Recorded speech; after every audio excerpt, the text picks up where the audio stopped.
Welcome to Hope Stories, where sometimes the most powerful families aren't built by blood, but by a single impossible choice on a freezing night.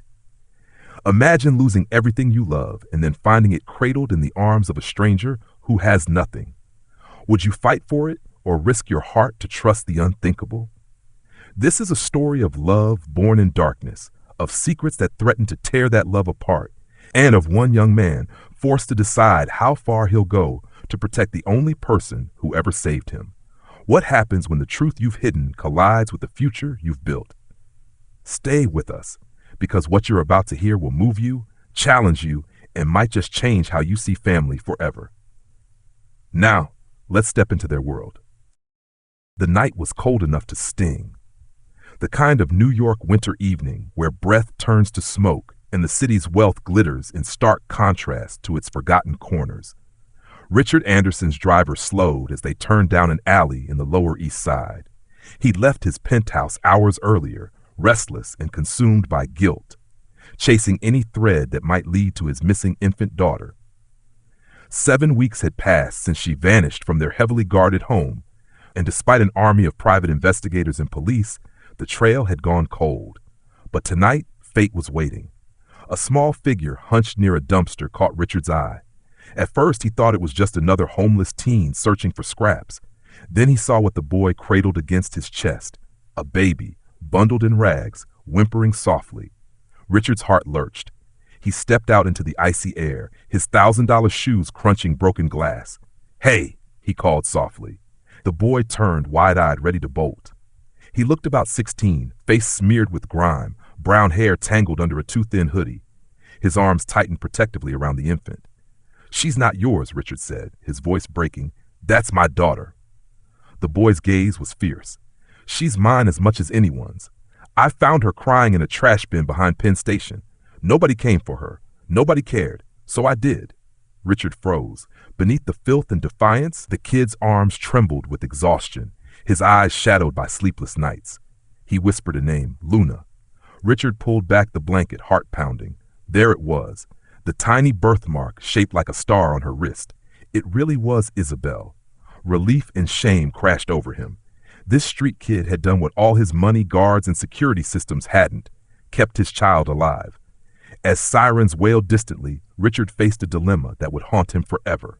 He could call the authorities and take his daughter back, or he could see the truth in the boy's eyes, that for 7 weeks this orphan had been her entire world. "What's your name?" Richard asked. "Ethan," the boy muttered. His voice shook, but his arms didn't loosen. "If you're going to take her, do it fast. Just don't let her cry alone again." The words landed like a knife. Richard surprised himself. "What if I didn't take her from you?" he said quietly. "What if I took you both home?" Ethan blinked, not understanding. And that night, under the flicker of a broken street lamp, a bond was forged that had nothing to do with blood. Months later, Ethan stood in a Manhattan skyscraper, wearing a suit that felt like a costume, holding Isabel on his hip while board members gawked. He'd stumbled into a life of privilege, but the ghosts of subway tunnels and hunger never left him. Richard gave him more than shelter. He gave him the chance to matter. When a major retail chain pitched a charitable partnership to help at-risk youth, Richard shocked the executives by turning to Ethan. "You know this world better than any of us. What do you think?" Trembling, Ethan spoke truths that made the room go silent. Their plan excluded the very kids who needed help most. The homeless, the undocumented, those with no references, no fixed address. His courage and clarity changed everything, setting off a chain of events that would ripple far beyond New York. But privilege paints a target. Isabel's kidnappers were never caught. Ethan learned to scan every street for shadows. He never expected the real danger would come from inside the Anderson family itself. Years later, after the charity became a nationwide model and Ethan earned respect as a voice for the voiceless, detectives knocked on their door. The last kidnapper had confessed. Isabel hadn't been taken by strangers. She'd been handed over by Richard's own brother, drowning in gambling debts, willing to sacrifice blood for money. The revelation hit like a thunderclap. The man who'd bounced Isabel on his knee at Christmas had once ordered her dumped like trash. Ethan's world tilted. Rage clawed up his throat, battling the love he felt for the family he'd been given. Richard nearly collapsed under the weight of betrayal. Through it all, Isabel, now a bright-eyed child with a laugh like sunlight, remained blissfully unaware of the darkness behind her rescue. Ethan stood over her bed one night, watching her sleep, torn apart by a question he couldn't shake. Was it better to protect her with lies or prepare her with the painful truth? The same truth that had forged him in fire. Outside their penthouse window, the city pulsed with millions of lives, some gilded, some barely surviving. Ethan thought of who he'd been that night in the alley, clutching a baby not his, ready to fight the world for her. He hadn't known then that love and pain are often the same thing in disguise, or that every choice carries a price. Now, with secrets uncoiling and danger far from over, he faced his greatest fear, that saving Isabel once might not be enough. Would you have trusted a stranger with your child if your soul sensed they were the only one who truly cared? How far would you go to protect someone you love, even if it meant exposing devastating family secrets? And just as Ethan began to believe the worst was behind them, a phone call came that would upend everything once again, pulling him back into the shadows he thought he'd left forever. The call came just after midnight, slicing through the quiet hum of the penthouse. Ethan answered on the first ring, his heart already pounding before he heard the voice on the other end. "We need to talk about Isabel," a man said, calm and unfamiliar, yet there was something in his tone that made Ethan's chest tighten. He slipped out of Isabel's room, careful not to wake her, and pressed the phone tighter against his ear. "Who is this?" Silence for a beat, then. "Someone who knows what your uncle did wasn't the whole story. Someone who wants you to know the truth." The line went dead before Ethan could respond. He stood in the dim hallway, torn between waking Richard and letting him rest. His father's heart was still fragile from the attack that nearly killed him. Instead, he sat alone in the dark, the city lights stretching below, and felt the weight of an old fear return. By morning, the message arrived, an unmarked envelope slipped under their door. Inside was a photograph, a much younger Richard holding baby Isabel in the hospital, a woman beside him whose face had been scratched out. On the back, scrawled in jagged handwriting, "She's alive, and she wants her back." Ethan's breath caught. Isabel's birth mother? Richard had told him she died in childbirth, a story Ethan had clung to as truth, the same truth he repeated to Isabel when she asked about her mother. But if this was real, then everything shifted. He carried the photo to Richard, who stared at it so long his hands trembled. "I never lied," Richard whispered. "I was told she didn't survive. But if she's out there and she wants Isabel, what happens to us?" The question hung like a storm cloud. Ethan's mind churned. Isabel was his sister in every way that mattered. He had saved her, loved her, built his entire identity around being her protector. The thought of losing her, of watching someone else claim her, felt like a knife twisting deep. But another part of him, the part that remembered nights shivering under bridges, wondered what it meant to deny a child her biological mother if she was alive and trying to return. It was the kind of moral paradox that tore him in two. Days blurred with tension. Security cameras caught a shadowy figure watching the building, always from a distance. A car followed Ethan from Isabel's school one afternoon, vanishing before the police arrived. And through it all, Richard's guilt grew heavier. His health faltered. "I can't lose her," Richard admitted one night, his voice breaking. "Not after everything. But if her mother is alive, doesn't she deserve a chance to know?" Ethan wanted to scream that no, they had earned their family through love and sacrifice, not blood, but he bit his tongue. He could see the war in Richard's eyes mirrored in his own. When the second envelope arrived, it contained no photo, just a letter. "Meet me alone, midnight. Riverside Park, or the truth goes public." Against his better judgment, Ethan went. The park was nearly empty, the Hudson glinting under the moonlight. A woman stepped out from the shadows. Her face was drawn, older, but there was something familiar in the curve of her jaw that echoed in Isabel. "You've taken good care of her," the woman said. "Better than I ever could. But she's mine, and you need to decide whether you'll let her learn that from me or the world." Ethan's world tilted. He saw the desperation in her eyes, the same desperation he'd felt cradling Isabel in that alley years ago. But he also felt anger at the threat, at the timing, at the possibility of losing the only family he ever had. "She's not a prize to fight over," he said, voice shaking. "She's a child who's finally safe." The woman's eyes softened for a moment, then hardened. "Safe until you lie to her one too many times. Children always learn the truth eventually. It's just a matter of how much it hurts when they do." Ethan returned home before dawn, Isabel still asleep, unaware that her world teetered on the edge of a revelation that could shatter or save them all. He stood in her doorway, torn apart by a choice that had no good answer. Tell her and risk losing her, or hide the truth and wait for it to explode later. Either way, the ground beneath their family was no longer steady. If you were Ethan, would you tell Isabel the truth now, or fight to protect the life you've built for her? The stranger's return has changed everything, and what she plans next could destroy the Andersons from the inside out. Are you ready to see how far Ethan will go when love and fear collide? Ethan barely slept after the meeting at Riverside Park. The woman's words replayed over and over, a haunting echo that made his chest feel like it was splitting.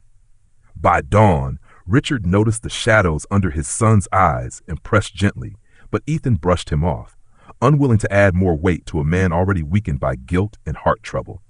He spent the morning in Isabel's room instead, watching her braid ribbons into Sol's fur and laugh without a care. Every sound of her joy felt like a knife. How could he decide her future when any choice risked breaking her world apart? By afternoon, a storm rolled over Manhattan. Rain streaked the glass walls of Anderson Enterprises as Ethan faced the board, trying to focus on quarterly reports while his mind churned with dread. Then his phone buzzed. A news alert. He opened it and froze. Heiress birth mother alive. Anonymous sources promise explosive revelation. His stomach lurched. He hadn't told a soul about the woman's return. How did the press know? And if this leaked now, Isabel could find out not from him or Richard, but from a stranger's headline. He excused himself, ignoring the confused looks from senior executives, and rushed into the corridor. His hands trembled as he called the number on the second envelope. No answer. Only a voicemail. "You had your chance. Now the world will hear my side." The threat wasn't idle anymore. It was detonating. That evening, Richard confronted him after seeing the headline. His father's face was pale, lips pressed tight. "Why am I reading about this in the news, Ethan? Who is she? What did you do?" The crack in his voice hurt worse than any accusation. Ethan confessed everything, about the calls, the letters, the midnight meeting. Richard slumped into a chair, silent for a long time. Finally, he said, "She's not wrong to want Isabel. But we're not wrong either. This isn't a courtroom battle. Ethan, this is about love. We have to decide what love means here, holding on or letting go." The words didn't soothe, they cut. That night as lightning split the sky, another call came. This time it wasn't the birth mother. It was Detective Hayes, the same man who'd cracked the kidnapping case years ago. "Ethan, we dug deeper into your uncle's associates after his conviction. You need to know something. The woman claiming to be Isabel's mother, she wasn't just absent. She helped him. She knew about the kidnapping before it happened." Ethan's blood went cold. "You're telling me she's not a victim?" Hayes hesitated. "She's complicated. She signed away parental rights under pressure, but later got involved with Rodrigo's scheme. Now she's back, maybe out of guilt, maybe out of greed. Be careful." Ethan hung up, his heart pounding like a war drum. The moral dilemma twisted further. How could he tell Isabel the truth when the woman wanting her back wasn't the savior she claimed, but another ghost from a night of betrayal? Yet hiding this might make him just like the adults who failed him as a child, deciding for him without honesty. Sleep wouldn't come. He sat by Isabel's bed until dawn, wrestling with impossible choices. The next morning, Isabel's school called. A woman had tried to sign her out, claiming to be her mother. Security stopped her, but Ethan's world tilted violently. This wasn't a negotiation anymore. It was an invasion. As he drove to the school with sirens screaming behind his ribs, one truth crystallized. The past wasn't done with them, and the fight for Isabel's future was about to turn into a war. If you were Ethan, would you reveal the full dark truth about Isabel's birth mother, or protect her innocence at all costs? With the past clawing at their door and danger growing closer, What happens next will test every bond they've built. Are you ready to see which choice could save or shatter their family forever? Ethan sped through the rain-slicked streets, fingers gripping the steering wheel until his knuckles turned white. The call from Isabel's school replayed in his head like a siren, an unknown woman, claiming to be her mother, trying to sign her out. His chest burned with fear and fury. When he arrived, security officers held back a small crowd of onlookers and reporters. Isabel sat in the principal's office, clutching Soul's worn leash, her face pale but dry-eyed. Ethan knelt, wrapping her in his arms as if to shield her from the world. "She said she's my mom," Isabel whispered, voice trembling. "Is that true?" Ethan froze. The question he dreaded had come not on his terms, but through chaos. Richard arrived moments later, his face gray, eyes wide with panic. In that small office, the three of them faced a truth too big for the room. The woman was already gone, escorted out before police arrived. Detective Hayes pulled Ethan aside. "We'll find her, but there's something else you need to know. She has legal counsel now. She's filing a petition for custody." Ethan's stomach dropped. The situation had morphed from a shadowy threat into a legal war. "On what grounds?" he demanded. Hayes lowered his voice. "She claims she never agreed to give Isabel up, that she was coerced years ago. And with the media frenzy building, the court will want to hear her."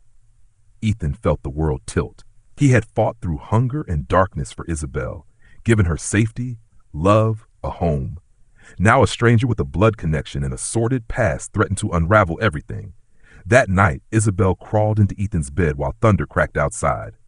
"Are you mad at her?" she asked softly. Ethan swallowed hard. "I'm mad at how she scared you. I'm mad at the lies around all of this, but I don't want you to be afraid. You're safe here." Her next words nearly broke him. "Do I have to choose between you and her?" He wanted to say no, wanted to promise her that nothing could take her away. But he remembered the envelope's warning and the detective's caution. He remembered his own childhood rage at being denied choices. He kissed her forehead instead, silent tears mingling with the storm outside. Richard called an emergency meeting with lawyers the next morning. The conference room was tense, full of murmurs about custody battles, media optics, and background checks. One lawyer suggested settling privately, offering money to make the woman disappear. Another urged preemptive legal action to paint her as unfit. Ethan's stomach churned. The fight wasn't just about Isabel's future anymore. It was about what kind of family they would become. Were they protectors or were they manipulators? "I won't bribe her," Ethan said sharply, surprising even himself. "And I won't let us smear her unless we have to. Isabel deserves the truth, even if it hurts." Hours later, Hayes called again with a revelation that deepened the moral quagmire. "We found records," he said. "She didn't just know about the kidnapping. She tried to stop Rodrigo after he panicked. She's the reason Isabel was left somewhere you could find her. Without her, Isabel might not be alive." Ethan's breath caught. It didn't erase the betrayal, but it complicated the hate that had been building inside him. The woman wasn't just a threat. She had once been a savior too. That night, Ethan stood by Isabel's window, watching the city lights flicker, torn apart by conflicting truths. Love wasn't simple. Neither was justice. And now the lines between right and wrong blurred in ways he never imagined. The next day, a subpoena arrived. A court date was set. Isabel's fate would no longer be decided in whispers and back alleys. It would be fought under the unforgiving glare of the law and the public eye. Ethan held the paper, heart pounding, and realized this fight could expose every secret they had tried to bury, including how they met and what it cost them to stay together. If you were in Ethan's place, would you risk telling Isabel everything now, or shield her until the court forces the truth into the open? The courtroom battle is looming, and one devastating revelation is about to turn their lives upside down. Are you ready to see what happens when love, blood, and truth collide? The day of the preliminary custody hearing arrived with a gray sky pressing low over Manhattan, the kind of damp, heavy air that made every step toward the courthouse feel weighted with dread. Ethan held Isabel's hand as they crossed the marble steps, Richard walking slowly beside them. Photographers shouted questions, flashes exploded, and Ethan felt a swell of protectiveness so fierce it made his throat ache. Isabel clutched Soul's leash and stared at the ground, unaware of the storm of headlines being written about her. Inside the courtroom, the atmosphere crackled with tension. The woman sat across the aisle, her lawyer whispering in her ear. She looked older than Ethan remembered from that night in Riverside Park. Lines of grief and regret cut deeply into her face. When her eyes met his, there was no malice, only something raw and unreadable. The judge called the session to order, and what followed felt like a dissection of Ethan's entire life. Lawyers described how he found Isabel, his own status as an adopted son, the kidnapping, the years of care. Then the woman's attorney revealed something that nearly made Ethan's knees buckle. A notarized letter, allegedly from Richard's deceased wife, stating that she had met the woman before Isabel's birth and agreed that if anything ever happened to her, Isabel should eventually know her biological mother. Ethan glanced at Richard, who looked stunned, the color draining from his face. Had he known? Richard whispered, "I never saw that letter before." But doubt flickered even in his own eyes. If true, it complicated everything they believed about what Isabel's mother intended. During a recess, Ethan stepped into the hallway to breathe. His mind was a storm. Was he fighting a woman who had been promised, even if informally, a future place in Isabel's life? Or was this all manipulation to sway the court? The moral ground kept shifting beneath his feet. He remembered the detective's words about her role the night of the kidnapping, that without her interference, Isabel might not have survived. How could he reconcile the woman who once saved Isabel with the one now threatening to upend her world? And what about Isabel herself? She deserved truth, but what version? The half-truths they had used to protect her, or the full, jagged reality that could scar her childhood? As he paced, Hayes appeared with another bombshell. "There's more you should know before this goes further," the detective said quietly. "Rodrigo's plea deal included sealed testimony.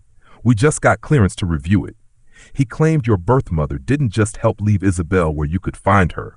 She asked him to target your family because she believed Richard would be a better father than she could ever be. This custody fight? It might not be about taking Isabel back. It might be about punishing herself." Ethan reeled. The ground shifted again. Was she seeking custody to redeem herself or destroy herself? The thought twisted in his chest because if she truly loved Isabel, maybe the most loving act was not ripping her away, but letting her stay. But how could he trust someone whose past was laced with betrayal and desperation? Back inside, the woman unexpectedly asked to address the court directly. Her voice trembled as she admitted her role in the kidnapping and her failure as a mother. Gasps rippled through the room. She didn't ask for custody. Instead, she asked for supervised visitation and a chance, someday, to explain her story to Isabel when she was old enough. The twist left Ethan shaken, torn between relief and a hollow ache he couldn't name. This wasn't the battle he prepared for. It was something deeper, stranger, and in some ways harder. As the gavel fell and the judge postponed the final decision, Ethan knew the hardest choices still lay ahead. Isabel's future wasn't just about safety anymore.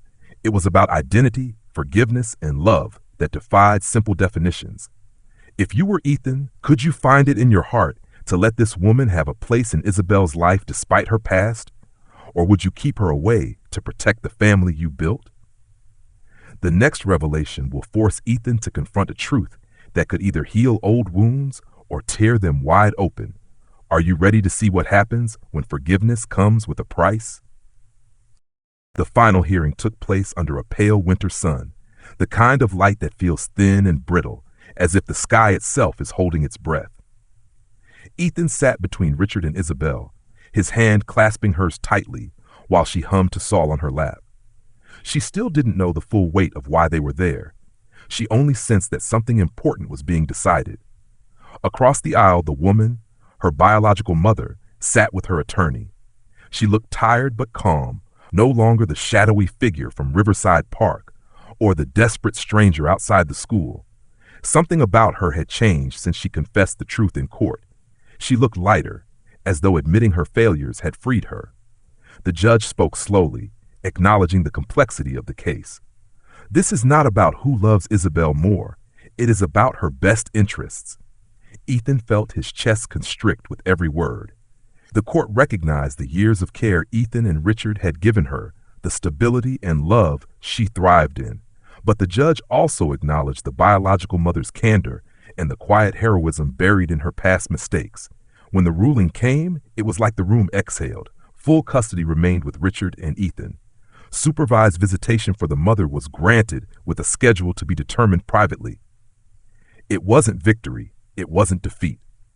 It was something in between, messy, human, imperfect, and perhaps exactly what they all needed. Outside, reporters shouted questions. Ethan shielded Isabel as they hurried to the car. She looked up at him and asked, "Did we win?" Ethan knelt on the courthouse steps, the winter wind biting his face. "We didn't win or lose, sweet pea. We made sure you're safe, and we also made sure you'll know where you came from someday. That's what matters." She seemed to accept that, resting her head on his shoulder. Richard stood silently, eyes misting, his body fragile, but his spirit steady. He placed a hand on Ethan's back, a silent thank you for the courage that had carried them through a storm neither of them asked for.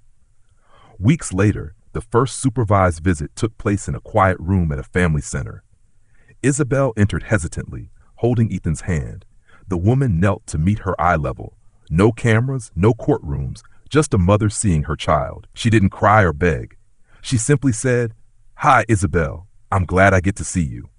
Isabel studied her for a long moment, then offered a shy smile. "I like your necklace," she said. It wasn't a fairy tale reunion. It was awkward and tender and real. Ethan stood at a distance, every muscle tense, but as he watched Isabel hand Saul to the woman and explain how he liked his belly rubbed, Ethan felt a strange peace settle in his chest. Love wasn't a limited resource. It could stretch to include even the ones who had once broken you. Over time, visits continued. There were setbacks. Nights when Isabel had questions Ethan didn't know how to answer. Moments when old anger flared in him at the sight of the woman who had abandoned her. But there were also small miracles. Isabel drawing a picture of her 3 parents. Richard's laughter returning as his heart slowly recovered. Ethan realizing that forgiveness wasn't a single act, but a journey you walked a little further each day. Years later, Ethan would remember that winter as the season everything changed. He'd remember standing under a fragile sun, terrified of losing the girl who saved him, only to discover that love can survive even the harshest storms if you let it. Isabel would grow up knowing not just who raised her, but who she came from, and she would carry both truths with grace. And Ethan, once a boy shivering in an alley, would finally believe he had become the man he always needed when he was a child, someone who chose love, even when it hurt. On a quiet evening not long after Isabel's 12th birthday, she fell asleep on the couch with Saul curled at her feet. Richard dozed in an armchair nearby. Ethan stood at the window watching the city lights and felt an ache that was both sorrow and joy. He thought of all they'd lost and all they'd gained. The past would always cast shadows, but it no longer owned them. What defined them now was the family they had fought to keep and the hope they had learned to share, even with those who had once been the source of their deepest pain. Love had not erased the scars, but it had turned them into something beautiful, a map of where they had been and how far they had come. How did this story make you feel overall, and what part stayed with you the most? Comment 100. If you love this story, which country are you watching from? Share this video with your friends to spread its message. Thank you for watching this story on Hope Stories.